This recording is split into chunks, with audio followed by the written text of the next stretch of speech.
Welcome to the Stay Ready Real Estate Podcast, where we stay ready so you don't have to get ready. My name is Emeka, and I'll be talking to a variety of professionals in the real estate industry to help you buy your first real estate investment. At the end of each podcast, I'll provide 3 actionable items that you can do today to help you get 1% closer to your goals of buying your first real estate investment. My goal with this podcast is to show you that regular people like you and me can buy properties to build wealth. Today, we have Joe Balestrieri, an accomplished realtor based in Kansas City, licensed in both Kansas and Missouri since 2020. With a passion for real estate and a commitment to client success, Joe brings exceptional communication skills to every transaction, helping buyers, sellers, and investors achieve their goals. Before entering the real estate industry, Joe spent a decade coaching college basketball at reputable institutions like Baylor University, the University of Tulsa, Wake Forest University, and Washburn University. This background instilled valuable leadership and teamwork skills that contribute to Joe's effectiveness in the real estate market. Beyond professional achievements, Joe treasures family above all else. Married to the amazing Brooke, he is a proud parent to 3 incredible children, 2 girls and 1 boy. The family-centric approach shapes Joe's commitment to excellence in both personal and professional pursuits. Let's listen to Joe. All right, okay. What's going on? So you want to tell the world who you are and what you do?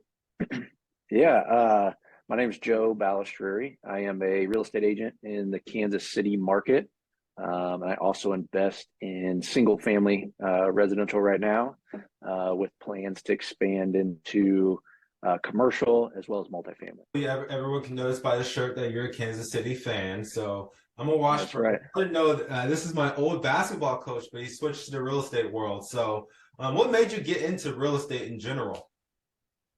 I first started, I was actually kind of exploring, like you said, I used to coach college basketball for about 10 years, and I was kind of exploring. I started to have my first daughter was born, and I started to expand my family and realized that I wanted to get into something different that was more appropriate for the goals I had for my family. And originally, my wife was like, you always talk about real estate, because I've always been interested in investing in real estate. Didn't really know where to start, but I knew that I wanted to own real estate and wanted to for that to be a big portion of my portfolio.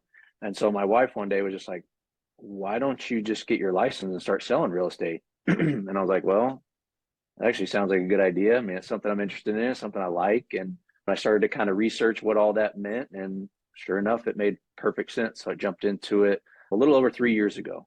So you said you've always been interested in real estate. What became so popular or so cool about real estate? Why not the stock market? Why not bonds, crypto, or anything else? I think a lot of it is just the people I was around. So I really wanted to invest in land, actually, is what really got me into wanting to own real estate here in the Midwest. I live in Kansas City, and my wife's family has a house at the Lake of the Ozarks. So we spend a lot of time going to the Ozarks. And when you drive down from Kansas City to the Ozarks, it's a lot of raw land. And I grew up in a town in Missouri, Lee Summit, Missouri, which is the biggest city land-wise in the state of Missouri, but not the biggest population-wise, because there's a lot of vacant land, a lot of raw land, a lot of farmland and things like that. And as I would drive down to the lake, I would always see all these properties on both sides of the highway, and occasionally they'd come up for sale, and I'd start looking into what they were listed for and things like that. And I started to realize, like,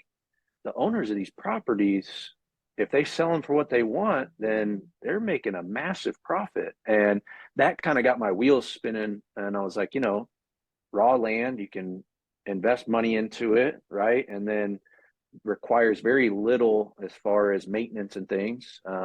You can hire or lease out the farming rights and things like that. So that was kind of how it got my wheels turning on the real estate side. And then I actually met a gentleman down at the lake who, a couple that one owned a bunch of storage facilities. And so that kind of got my wheels spinning on, how the different areas of real estate that you can invest in and things like that. And then I met another gentleman who, I asked him what he did for a living. He's like, oh, I just own a bunch of rentals. I was like, what do you mean? He's like, I own a bunch of houses and I rent them out. And I just, most of the week, I just spend some time. He was self-managing them. He was a very handy guy and very hands-on. But he's like, if I have an issue, I'd go over to a house and fix whatever needs to be fixed. And otherwise, man, I just kind of scour for more properties to buy. And I was like, that sounds awesome. So that's kind of what got me initially started in wanting to invest in real estate. So were you a basketball coach then whenever you met this guy with all the land? Yep. Okay, cool, cool, So cool. yeah, that's when I was still coaching and had no aspirations of getting out of coaching at that time. I just knew I wanted to, invest in real estate. And then as my family grew, that's when it became evident to me that I needed to make a switch. For So sure. So why didn't you coach and invest? What made you think that you couldn't do both? more so, I didn't think that I couldn't do both. But for me, my goal was to get more time with my family, especially as my kids were younger or are younger. My oldest is 5. I've got 3 kids that are 5 and under. So I knew I wanted to spend a lot of time with them, and coaching didn't allow me that opportunity. And so that was the biggest reason why I jumped out of coaching and got into real estate as a full-time job. I think I could have still invested in real estate. I don't think you need to be an agent or need to work in the real estate industry. I think it helps to a degree, but I don't think you need to be in the real estate industry in order to invest in real estate. You just have to have the education and the funds and the proper network in order to invest in real estate.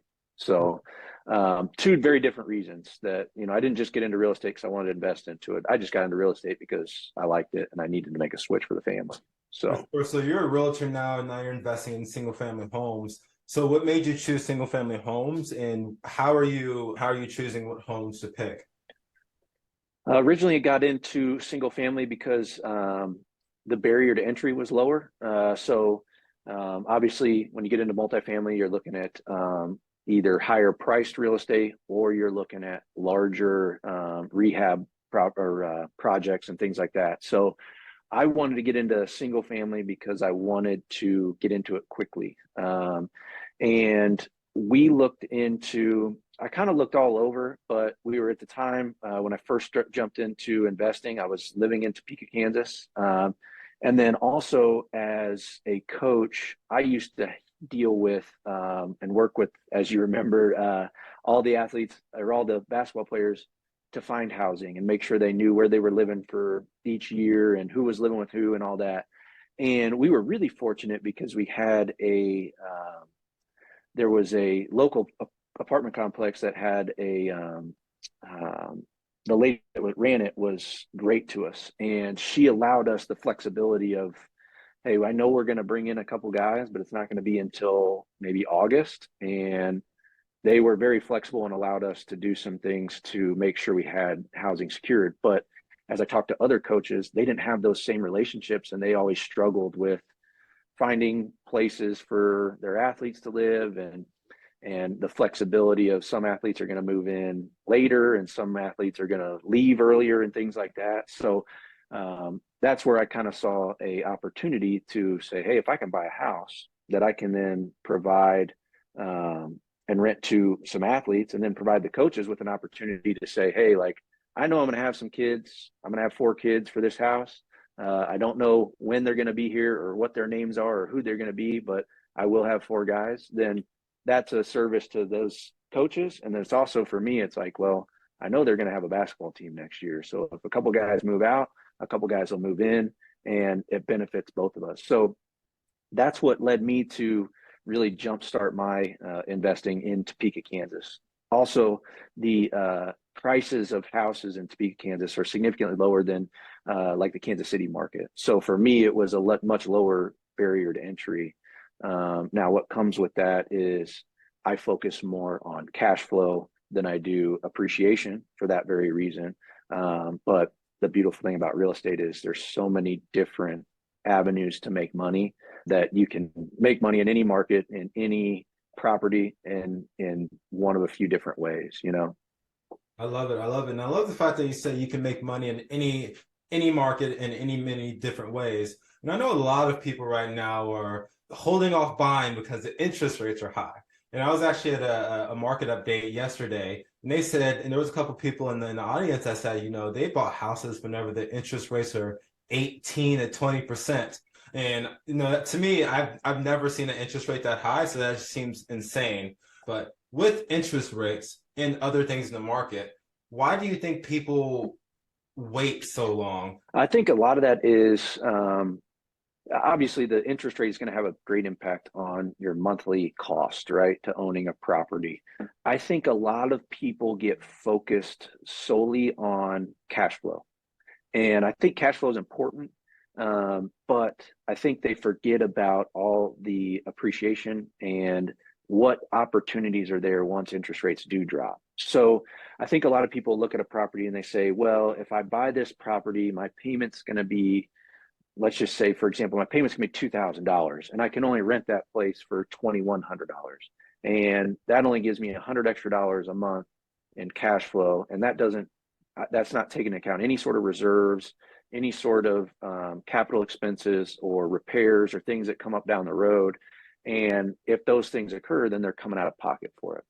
And that's definitely something you have to consider. But if you're looking at this as an investment over not just the short term, but the long term, if you can buy a property now and maybe you're only cash flowing $100 or $200 a month, but when those interest rates drop and you refinance, that's going to lower your monthly payment, number one, which is going to increase your cash flow. But then also that property is going to go up in value over time. So as that property goes up in value, that increases your return on the back end once you're ready to sell, or it increases your ability to leverage that if you want to leverage that property to get access to more capital so that you can buy more properties. So I think some people just get caught up in thinking, oh, I need to cash flow, and that's all that matters.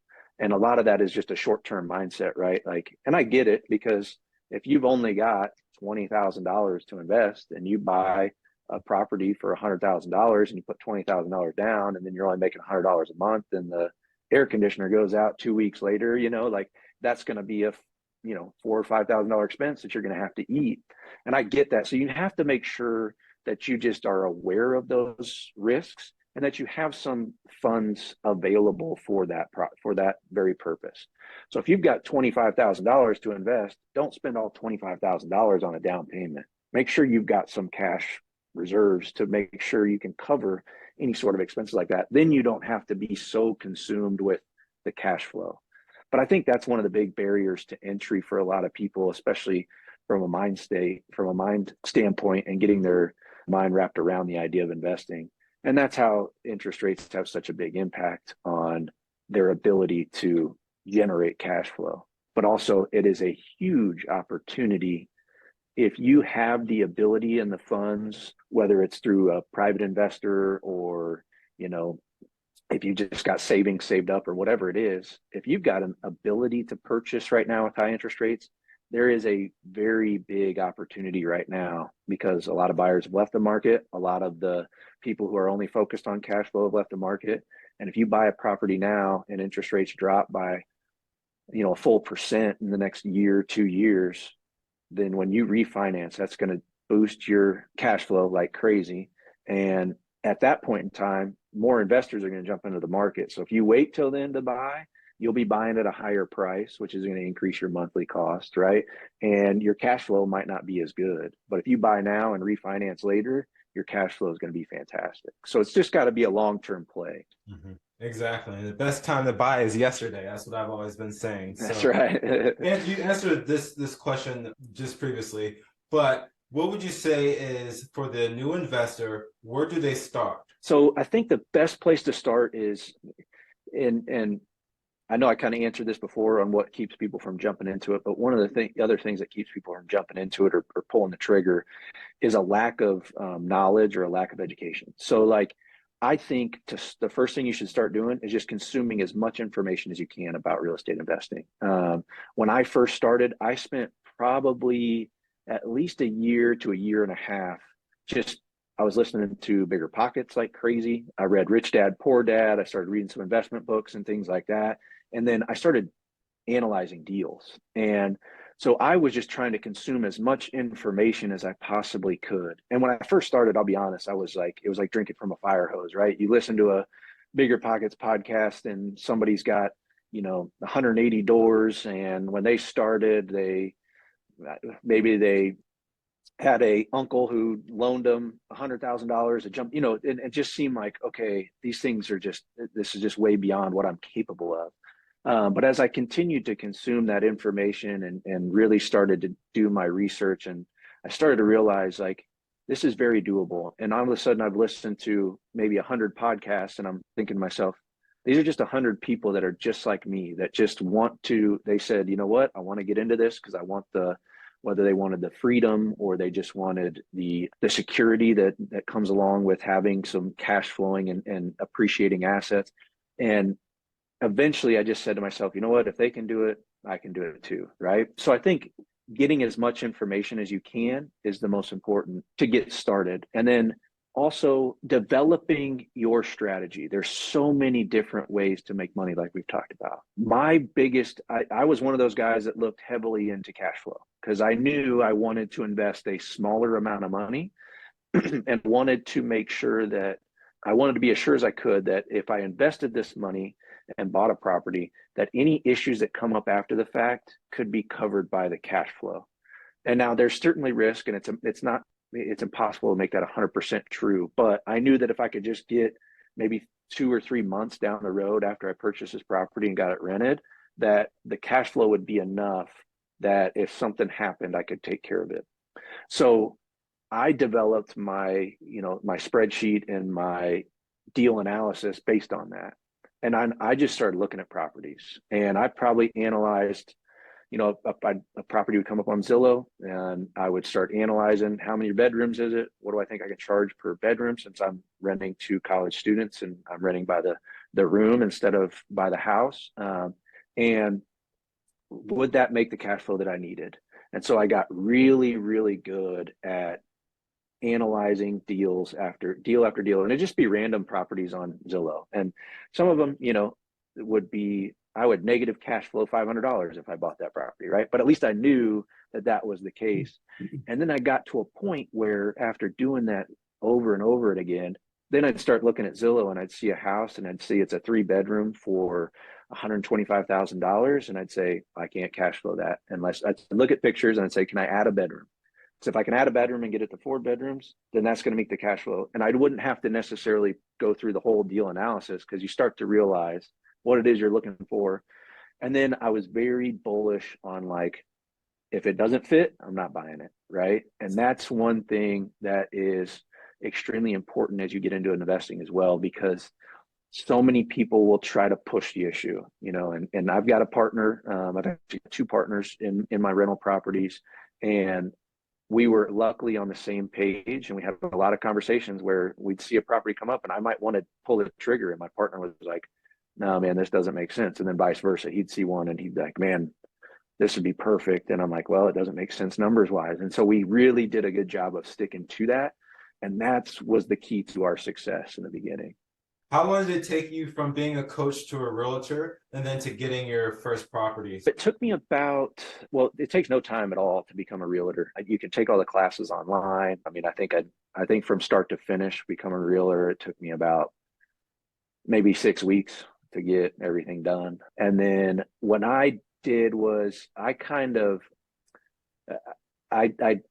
took the test, I did everything to get my license and everything. And then I said to myself, okay, now I've got this opportunity. Is this really what I want to do? So when I did jump from coaching, I kind of hit the ground running in real estate and selling real estate. And then it was about, I think it was about 8 months later after that we ended up buying our first property. But my partner and I also had been talking for about 1.5 years before we bought our first property. So we wrote, since I had a partner, we developed our LLC, we had an operating agreement, we had all these things in place so that we knew we just wanted to set ourselves up that when that first property came and it made sense, we were ready to jump on it and we didn't have to do all these things after the fact. So that was kind of our process. Cool. Earlier you said that you've been analyzing so many deals that when a deal popped up on Zillow, you knew immediately if it was going to cash flow or not. How many deals did it take you to analyze until you were able to know off the bat if something was good or not? Be a rough estimate, yeah. I mean, honestly, a rough estimate, at least 60 or 70 deals that I looked at and just analyzed.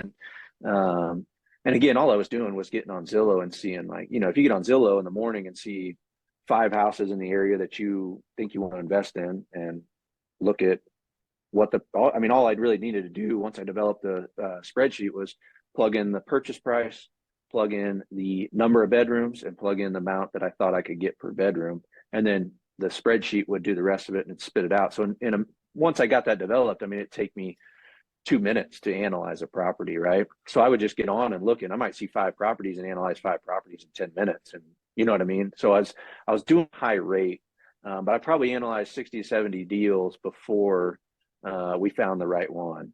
And we probably, in the beginning, to be honest with you, there was probably a few that would have worked. Just at that point in time, I didn't realize that they would have worked, right? Maybe I wasn't ready or whatever. So it's not like I passed on 60 or 70 deals before the right one came up, but it took me 60 to 70 deals to get comfortable knowing exactly what I was looking for and be able to identify when that property became available, that it was the right one for me. The other thing I did that I think, and this kind of gets back to what you should do if you're trying to get into investing, is I spent a lot of time talking to a lot of people who either invested in real estate, or I talked to a lot of realtors, I talked to a lot of lenders, and just had conversations with people about investing. And so every deal that I bought off market. And that's only happened because I had conversations with people and a realtor in Topeka who I had a good relationship with, just because we had met and communicated, and I talked to him, and we, bounced ideas off of each other. And he called me one day and said, "Hey, I got this house coming up. It's right across the street from campus. It's here's the price, here's the number of bedrooms, and if you're interested in it, let me know." And he said the seller, he didn't have an agreement to sell it yet, and he said, "I know the seller, and he wants to sell it, and he'd like to do it off market." And so I said, "Perfect." And it made sense for us. So we were able to purchase that before it went to market, which eliminated all the competition. So we got very fortunate with that, but that happened because we were strategic in the people that we were talking to and the conversations we were having. I wanted to be known in Topeka as a guy that was looking to buy single family rentals around campus. And by doing that, we bought all of our rentals that way. We've had people come to us and say, the last one that we bought was actually a former football player. His dad bought a house when he was in school, and his son was graduating. He didn't want anything to do with it anymore. And he's like, "Hey, I know you guys own houses. Do you want to buy mine?" And we said, "Sure." So the pricing made sense, and it all came together, and it was a win-win for both of us, because he didn't have to deal with putting it on the market. He didn't have to deal with guessing how much he was going to get for it and things like that. And then we didn't have to deal with competition purchasing it. So that helped us as well quite a bit. Cool. So how many doors do you have, or how many properties do you currently own? Currently, we own 3 properties, and we are looking to get at least one more before the spring, and hopefully have 2 more before August. So the big thing for us has been, my partners and I, we wanted to put in initial investment, and one of our big goals has been not to have to add into that investment. So we want this to be a passive portion of our portfolio. And so we all put in our initial investment, and we bought our first 2 properties with that initial investment. And then the third property came to us because we actually used hard money to purchase. And with the amount of cash flow and that we're getting through the 3 properties and the amount of reserves we have built up, we're able to pay off that hard money with the cash flow from the 3 properties. So far it's been working out, but we've grown a little bit slower because of that, because we don't want to necessarily take too much of our personal cash to put into it. So now we're trying to get more strategic in how we're purchasing each property. Some people will say you had an advantage because you were a coach at Washburn. So you already had the connections with some of the parents and some of the coaches. But whenever you went to a realtor, you were no longer a coach. What would you say for someone who wants to get into renting to student athletes? How could they build these connections, and how could they start renting to specifically student athletes and do what you're doing if they're not a coach? That's a great question. So I'm not going to lie to you. I think I did have an advantage, but I also think everybody's got an advantage of some kind, right? So, and just because somebody has an advantage doesn't mean they're able to capitalize on that advantage, right? And and so I think that one, just having conversations with the either, a lot of the times, depending on what university you're looking at, the head coach is not always going to be the guy that's handling the housing situation, right? So having conversations with those coaches and just seeing if there's a way that you can provide value, right?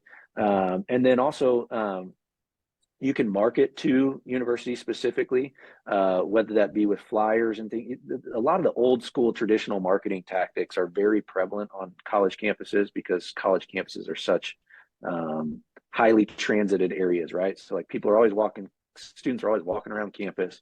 They're always going from place to place. There's always flyers all over every board, every, light pole, all sorts of things. So you can do some more old school traditional marketing if you wanted to, providing you had a property and handing out flyers that this is becoming available, this and that. But I would say I want to be into the athletes because one, I knew like I got started in this during COVID, and what I learned during COVID is like, there's a lot of forbearance going on, a lot of forgiveness on rents and things like that. But the one thing that didn't change was student athletes scholarships did not change during COVID.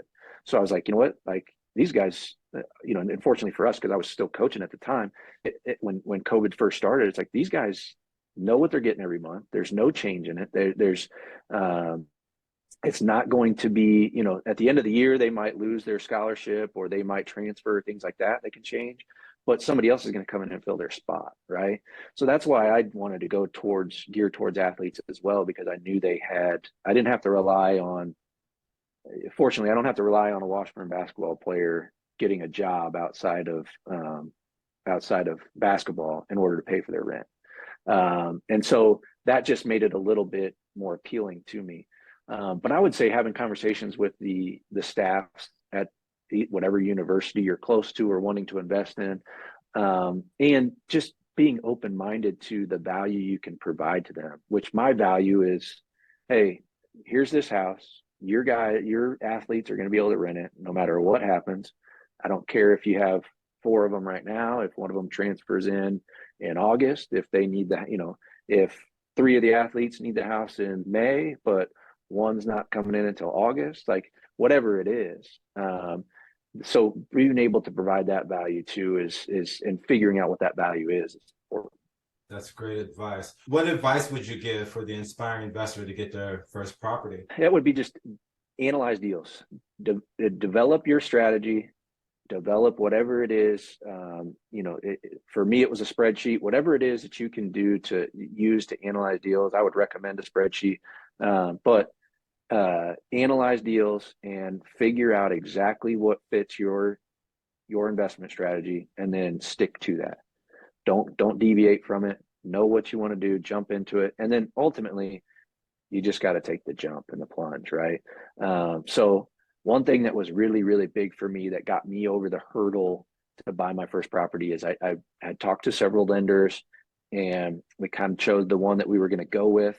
And I was having a conversation with him about buying our first property, and he said, "Okay, what are you going to do if things hit the fan? If things just go awry?" And I'm like, "Well, what do you mean?" And he's like, "Well, what if you buy this property and you can't rent it out?"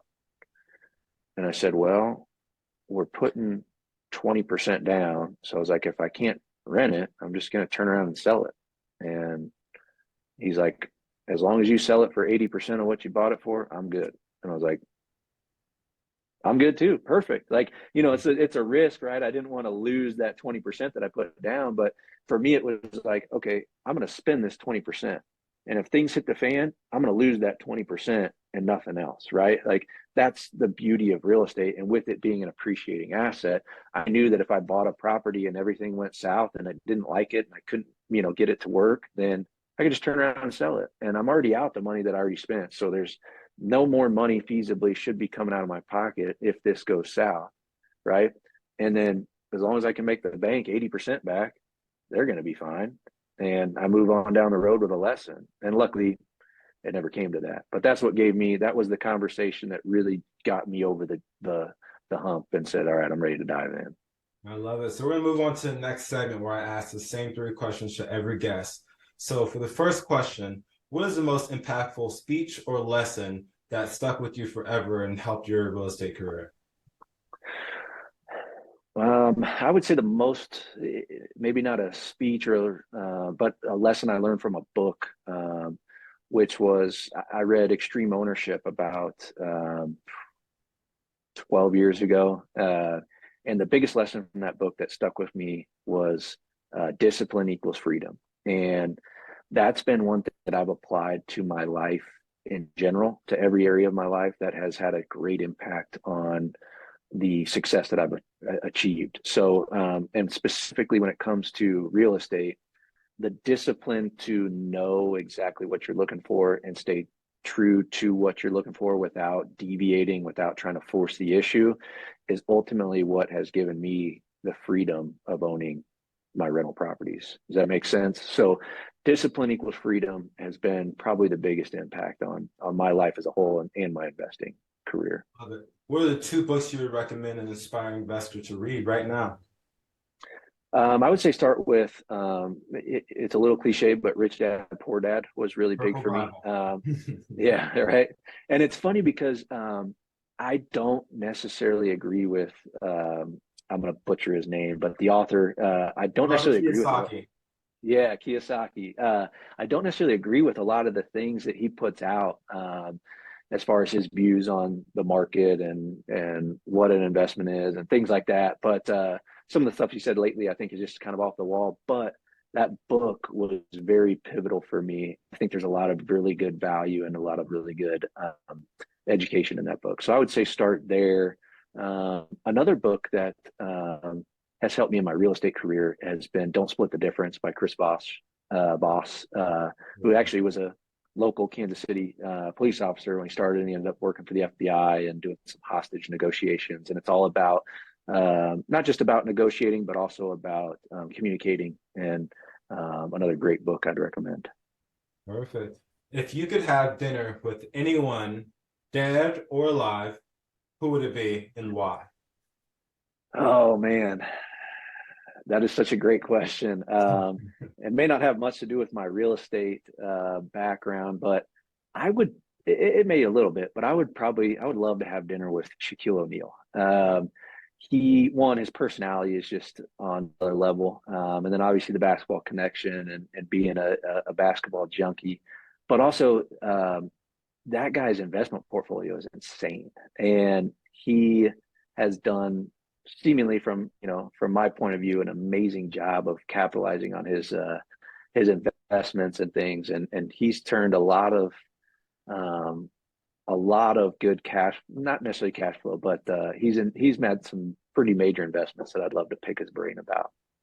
I love it. I love it. And lastly, how can anybody reach you or get in contact with you if they have any questions? So I am on Instagram and Facebook at Joseph Edward B.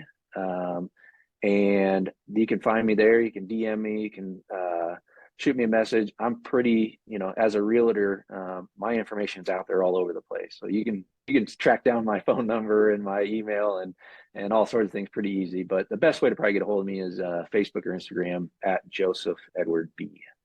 All right, Joseph, thank you so much for joining the podcast, and hopefully I'll have you again soon. Yeah, appreciate it, buddy. Great to see you.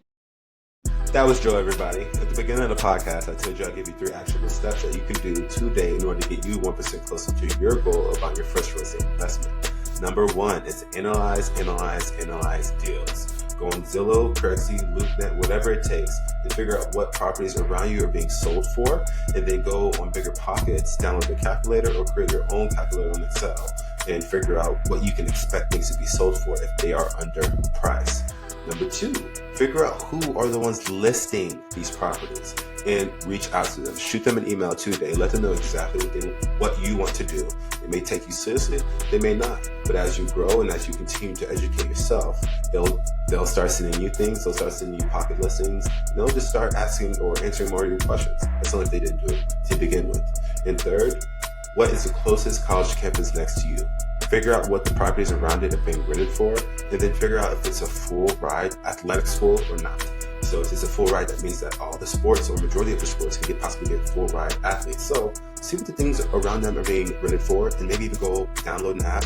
There's a Rent by the Room app, and see what rooms are being rented for. That's what Joe does. He rents it out by the room. So you can do it too. It might be your niche. It may not. Hopefully that helps. See you next time.